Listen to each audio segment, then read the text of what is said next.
Hi, this is the first of what I hope to be many Patreon exclusive videos.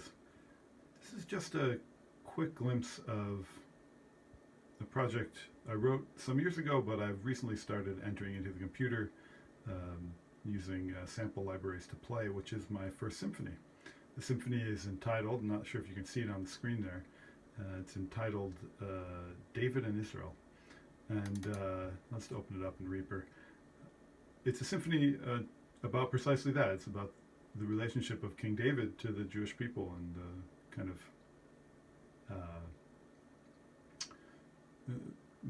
of the dichotomy of his life. At first being a shepherd and being an extremely private individual, and then later in his life becoming king of all of Israel and having to relate to many people, obviously, as the king.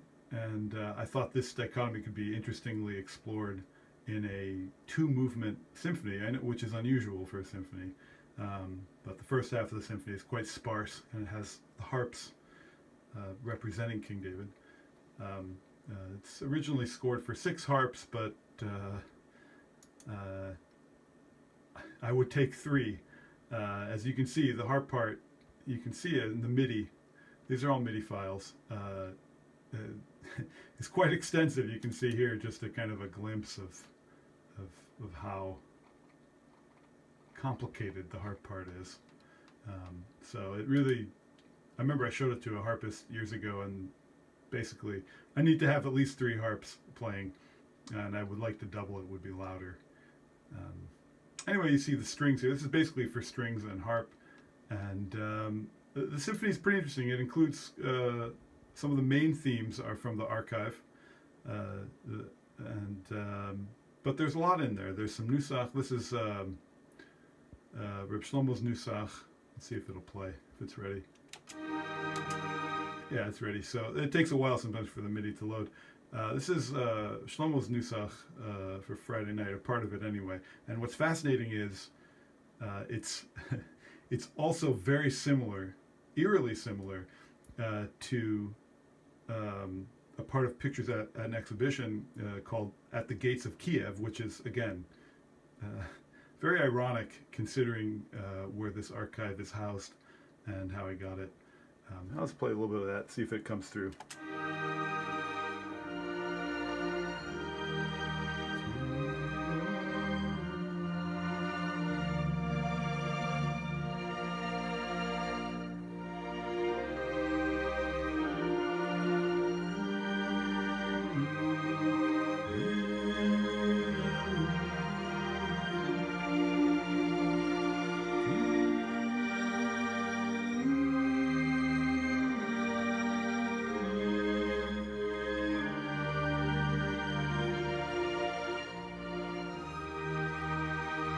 Then you can see how the harmony starts to kind of transform here.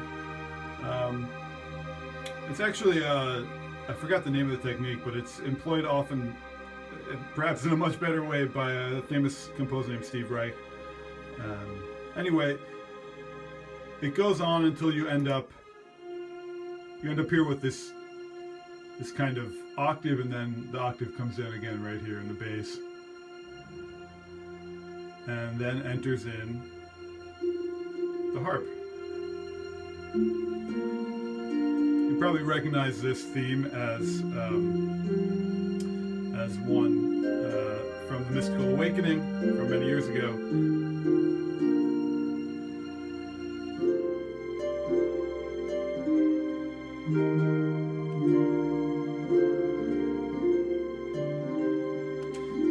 So then you can see, I'll open this up. This will be kind of cool. I'll open this up. Let's see if this will work. If I press play, let's see what happens here.